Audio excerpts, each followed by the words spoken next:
Salam para sahabat Beredion dimanapun Anda berada. Dari puncak Bukit Karmel Nabi Elia Mageria Maumere Flores NTT, saya mengucapkan selamat merayakan hari Minggu Paskah yang kedua. Salam hangat dari Bukit Karmel Nabi Elia Mageria Maumere Flores NTT. Tuhan memberkati. Dan sekalian merayakan hari Minggu Kerahiman Ilahi. Mengawali refleksi saya pada hari ini, saya memulainya dengan referen Mazmur yang diperdengarkan dalam Ekaristi hari ini. Bersyukurlah kepada Tuhan sebab Ia baik, kekal abadi kasih setianya. Pernyataan ini menjadi pembuka sukacita kita merayakan Ekaristi di hari Minggu ini, karena kita merayakan hari Minggu Kerahiman Ilahi. Dalam kata pengantar yang ditulis dalam buku liturgi gereja, di sana tertulis, Paskah kedua ini bertepatan dengan gereja memberikan hormat dan bakti akan kerahiman Tuhan Yesus. Hari ini gereja merayakan pesta kerahiman ilahi. Kata-kata Yesus dalam penampakannya kepada Santa Faustina, "Aku menghendaki pesta kerahiman ilahi menjadi tempat perlindungan dan tempat bernaung bagi segenap jiwa-jiwa, teristimewa para pendosa yang malang. Pada hari itu lubuk belas kasihku yang paling lemah lembut akan terbuka, dan aku akan mencurahkan suatu samudera rahmat atas jiwa-jiwa yang menghampiri sumber kerahimanku." Salah satu gambaran dari kerahiman disimbolkan dengan darah dan air. Pikiran kita akan segera melayang pada kesaksian yang diberikan oleh Yohanes pengarang Injil, bahwa ketika seorang prajurit di Kalvari menikam lambung Yesus, mengalirlah darah dan air. Darah mengingatkan kita akan kurban Kristus di atas salib dan anugerah Ekaristi, dan air menyimbolkan bukan saja pembaptisan, tetapi juga karunia Roh Kudus yang kita terima. Para saudara dan saudariku yang terkasih dalam Tuhan Yesus Kristus, melalui dekret penitensiari apostolik yang dikeluarkan oleh Paus Yohanes Paulus II di tanggal 29 Juni 2002, gereja memberikan indulgensi penuh pada kita semua yang merayakan hari Minggu Kerahiman Ilahi. Syaratnya, indulgensi penuh akan diterima jika orang menerima sakramen tobat, orang menerima sakramen Ekaristi pada hari Minggu Kerahiman Ilahi, dan juga orang berdoa untuk wujud khusus bagi Sri Paus.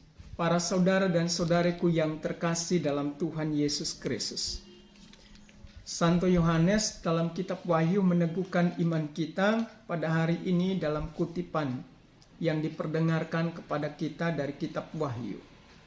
"Jangan takut, aku adalah yang awal dan yang akhir, aku adalah yang hidup. Aku telah mati, namun lihatlah, aku hidup sampai selama-lamanya, dan aku memegang segala kunci maut dan kerajaan maut." Kata penting adalah jangan takut untuk menjadi percaya kepada Yesus Kristus, sumber kerahiman ilahi. Karena melalui Yesus Kristus kita akan sampai kepada Bapa dan memperoleh sukacita keselamatan. Dan jangan takut pula untuk tetap menjadi percaya dan beriman kepada Yesus Kristus. Karena Yesus Kristus yang telah wafat dan bangkit, Dia akan hidup selama-lamanya, dan segala sesuatu yang berkaitan dengan kehidupan kita ada di tangan belas kasih Allah Yesus Kristus sendiri. Yohanes menceritakan situasi yang dialami oleh para murid Yesus sesudah peristiwa Yesus dimakamkan. Mereka menjadi takut dan bersama-sama berkumpul di suatu tempat. Bahkan penulis suci pun tidak menceritakan di mana tempat itu berada. Hal ini menginformasikan bahwa memang mereka sedang dalam keadaan takut, bahkan tempat di mana mereka berada pun dirahasiakan, karena mereka tidak mau dijumpai atau diketahui oleh orang-orang Yahudi. Pada peristiwa di mana mereka sedang berada dalam sebuah tempat atau sebuah rumah, mereka didatangi oleh Yesus Kristus yang telah bangkit. Tuhan Yesus berkata kepada mereka, "Damai sejahtera bagi kamu." Sesudah itu, Yesus menunjukkan tangan dan lambungnya kepada mereka. Murid-murid yang mengenal Yesus bersukacita karena mereka melihat Tuhan hadir di tengah-tengah mereka. Dan sekali lagi, Yesus berkata kepada mereka, "Damai sejahtera bagi kamu." Sama seperti Bapa mengutus aku, demikian juga sekarang aku mengutus kamu. Dan sesudah berkata demikian, Yesus menghembusi mereka dan berkata, "Terimalah Roh Kudus. Jikalau kamu mengampuni dosa orang, dosanya diampuni. Dan jikalau kamu menyatakan dosa orang tetap ada, dosanya tetap ada." Fokus perhatian kita adalah pada situasi di mana para murid sedang dalam keadaan takut. Dan Tuhan memahami situasi para murid dan datang menjumpai mereka dengan sebuah rumusan pernyataan, "Damai sejahtera bagi kamu."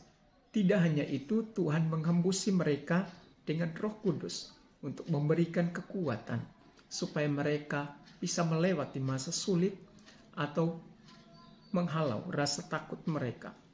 Apakah sesudah peristiwa ini para murid sungguh merasakan damai sejahtera dari Tuhan Yesus? Jawabannya bisa ya dan bisa tidak. Pertama, karena situasi yang ada di antara mereka, ternyata jumlah mereka tidak lengkap pada saat itu. Thomas yang disebut Didimus tidak sedang berada bersama mereka saat itu. Dan karena itu, ketika Thomas kembali dan berkumpul bersama para murid, mereka bercerita tentang Tuhan Yesus yang mengunjungi mereka. Thomas berkata kepada mereka, "Sebelum aku melihat bekas paku pada tangannya, dan sebelum aku mencucukkan jariku ke dalam bekas paku itu, dan mencucukkan tanganku ke dalam lambungnya, sekali-kali aku tidak akan percaya." Para saudara dan saudariku yang terkasih, bukankah ini menjadi sebuah tantangan bagi sebuah kelompok kecil di mana mereka sungguh-sungguh sedang berada dalam situasi yang sulit, lalu di antara mereka ada seseorang yang menjadi kurang yakin dan percaya akan kabar gembira tentang kebangkitan Yesus.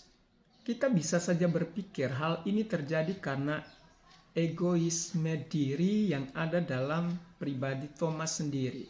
Masakan Tuhan itu bisa datang ketika dia sendiri tidak sedang ada bersama dengan para murid yang lain? Apakah Tuhan sedang mengabaikan dirinya? Mengapa Tuhan menampakkan dirinya kepada para murid justru ketika dia sedang tidak ada bersama dengan mereka? Seberapa hebatkah para murid yang lain? Apakah Tuhan sedang mengabaikan saya? Ini adalah pertanyaan-pertanyaan yang bisa saja muncul dalam refleksi pribadi kita masing-masing sebagai penolong kita untuk berefleksi. Bahkan hal-hal demikian bisa terjadi dalam lingkungan hidup beriman kita bersama. Ada banyak kisah-kisah rohani yang sebenarnya menguntungkan, tampaknya tidak selalu menguntungkan kita karena tidak selalu mudah dipercaya. Bahkan hal-hal yang berkaitan dengan pernyataan gereja yang menyukacitakan hati dan menyemangati kita dalam kehidupan beriman sekalipun tidak selalu berdampak positif dan menggembirakan hati kita. Dengan situasi diri kita masing-masing dan situasi komunitas kita, dalam banyak hal iman kita dicobai dan kita menjadi kurang yakin dan percaya bahwa Tuhan mengunjungi kita, atau bahwa Tuhan mengunjungi para sahabat kita, atau bahwa Tuhan sedang meneguhkan kita melalui orang-orang yang ada di sekitar kita untuk menyatakan Tuhan hadir bersama kita. Tuhan Yesus memahami apa yang terjadi dalam diri Thomas. Maka 8 hari sesudah perjumpaannya dengan murid-murid yang lain, Yesus hadir kembali untuk meneguhkan mereka semua, termasuk di dalamnya Thomas. Yesus datang dengan ungkapan yang sama, "Damai sejahtera bagi kamu." Pernyataan pengulangan ini untuk menyatakan, tidak hanya saja memberikan inspirasi bahwa mungkin pernyataan Yesus damai sejahtera yang diungkapkan 8 hari sebelumnya tidak berdaya guna, tetapi untuk menunjukkan bahwa situasi batin kehidupan para murid bisa berubah-ubah di setiap waktu. Dan dengan kehadiran Thomas yang tidak percaya, situasi batin para murid yang lain bisa saja menjadi galau. Dan kehidupan bersama mereka di tempat persembunyian, di tempat yang tidak diketahui oleh orang banyak, tidak lagi menjadi tempat yang menyukacitakan dan mendamaikan mereka. Karena tentu, pertengkaran, perdebatan di antara mereka berkaitan dengan Yesus yang telah bangkit ada di tengah-tengah mereka. Maka pengulangan kalimat ini, damai sejahtera bagi kamu, yang diungkapkan Yesus ketika datang kembali kepada mereka 8 hari sesudahnya, tidak hanya untuk Thomas, tetapi untuk keseluruhan mereka sebagai komunitas. Dan sesudah pernyataan ini, Tuhan Yesus menunjuk kepada Thomas dengan menyapanya secara istimewa. Taruhlah jarimu di sini dan lihatlah tanganku. Ulurkanlah tanganmu dan cucukkanlah ke dalam lambungku, dan jangan engkau tidak percaya lagi, melainkan percayalah. Thomas menjawab, ya Tuhanku dan Allahku. Peristiwa perjumpaan para murid dengan Yesus, atau juga perjumpaan Yesus dengan para muridnya, pada akhirnya menguntungkan kita. Lihatlah apa yang terjadi sesudahnya. Sesudah Thomas menjawab Yesus, ya Tuhanku dan Allahku, pernyataan iman untuk menunjukkan aku percaya padamu, ya Yesusku, sebagai Tuhan dan Allahku. Tuhan Yesus melanjutkan kalimat ini. Berbahagialah mereka yang tidak melihat namun percaya. Siapakah mereka yang tidak melihat namun percaya itu? Mereka itu adalah saya. Mereka itu adalah dirimu yang sedang mendengarkan saya berbicara melalui video ini. Mereka itu adalah para saudara dan saudari kita seiman. Dan mereka itu adalah semua orang yang punya kesempatan yang sama, entah saat ini, entah nanti, akan menerima iman yang sama untuk percaya pada Yesus Kristus sebagai penyelamat. Kita semua tidak menyaksikan atau melihat secara langsung Yesus Kristus, tetapi kita percaya dan beriman bahwa Yesus sungguh datang ke dunia dan menjadi penyelamat buat kita semua. Dan itu adalah keuntungan besar buat kita. Sebab Tuhan Yesus berkata, berbahagialah mereka yang tidak melihat namun percaya. Berbahagialah engkau, berbahagialah saya, berbahagialah kita semua yang dengan mata lahiriah belum melihat Tuhan, namun menyatakan dengan iman yang teguh percaya. Para rasul yang telah percaya kepada Yesus Kristus sebagai penyelamat mengadakan banyak tanda dan mujizat di antara orang banyak, sebagaimana diceritakan dalam Kisah Para Rasul yang diperdengarkan dalam bacaan yang pertama. Diceritakan semua orang beriman selalu berkumpul di Serambi Salomo dalam persekutuan yang erat. Para rasul mengadakan banyak tanda dan mujizat di antara orang banyak. Dan makin lama semakin bertambahlah jumlah orang yang percaya kepada Tuhan, baik laki-laki maupun perempuan. Bahkan mereka membawa orang-orang sakit keluar ke jalan raya dan membaringkan mereka di atas balai-balai serta tilam. Ada satu hal yang aneh dalam penceritaan ini. Biasanya orang sakit dirawat di rumahnya atau dibawa ke rumah sakit atau di tempat di mana ia bisa diobati. Tetapi yang terjadi malah sebaliknya. Orang-orang membawa orang sakit keluar dari rumah dan diletakkan di jalan-jalan. Untuk apa? Untuk dijumpai atau diperjumpakan dengan Tuhan yang terlihat dalam diri para rasul. Dalam hal ini Petrus, supaya apabila Petrus lewat, setidak-tidaknya bayangannya mengenai salah seorang dari mereka. Bukankah ini adalah gambaran dari iman yang begitu besar? Mereka tidak melihat Tuhan, mereka hanya melihat murid Tuhan, tetapi mereka percaya dan mereka memperoleh rahmat sukacita, yaitu mujizat. Apakah kehadiran kita sebagai murid Tuhan sungguh-sungguh mendatangkan mujizat buat yang lain? Tapi dari kisah para rasul ini untuk menunjukkan bukti dari apa yang dikatakan oleh Yesus. Berbahagialah mereka yang tidak melihat namun percaya. Dalam ilmu filsafat ada yang dinamakan mimesis atau tiruhan. Mimesis pertama, mimesis kedua, mimesis ketiga, dan seterusnya. Manusia adalah mimesis pertama dari Allah karena diciptakan sebagai yang secitra dengan Allah. Tapi lihat apa yang diceritakan dalam Kisah Para Rasul. Orang-orang sakit itu mengharapkan mendapatkan bayangan dari Petrus. Tuhan Yesus, Petrus, bayangan Petrus, orang-orang sakit. Cukup berjarak.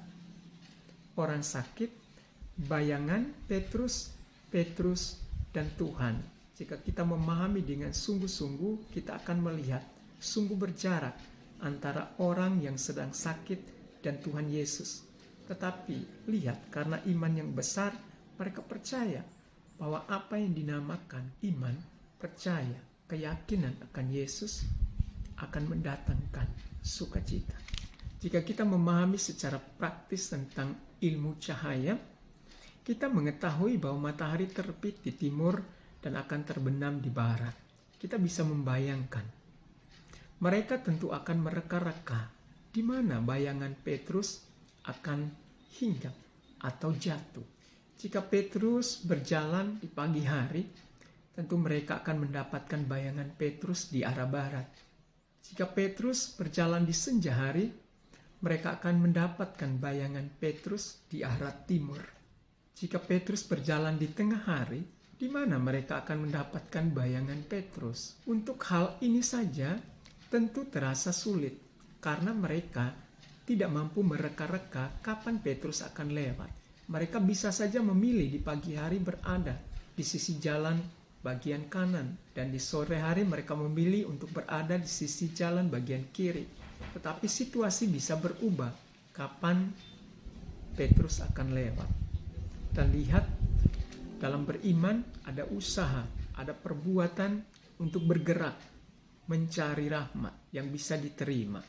Dan buat kita, inspirasinya adalah setiap hari dan setiap saat, baiklah untuk merasakan kehadiran Tuhan dan aura-aura rohani yang bisa diwartakan atau disajikan oleh gereja. Setiap kita bisa menjadi bayangan berkat yang menguntungkan buat orang lain, untuk mendapatkan belas kasih Tuhan dan kemurahan Tuhan, untuk mendapatkan mujizat Tuhan. Maka yang penting sebagai murid Tuhan adalah sebagaimana yang diungkapkan oleh Thomas sendiri, pengakuan di hadapan Tuhan tentang imannya. Kata Thomas kepada Yesus, "Ya Tuhanku dan Allahku." Saya yakin dan percaya para rasul Yesus yang lainnya, terutama juga sebagaimana disebutkan, Petrus punya iman yang besar kepada Yesus, dan auranya yang besar secara rohani berdampak pada apa yang dinamakan dia membawa berkat dan keuntungan buat orang lain. Kehadiran para murid Tuhan di dunia ini adalah untuk menyajikan aneka berkat dan keuntungan buat dunia. Maka bersyukurlah kepada Tuhan bahwa sebagai murid Tuhan kita hidup di zaman modern dan kita bisa mendatangkan keuntungan buat orang-orang yang hidup di zaman modern secara rohani. Salam hangat dari Bukit Karmel, Nabi Elia Mageria Maumere Flores NTT. Tuhan memberkati.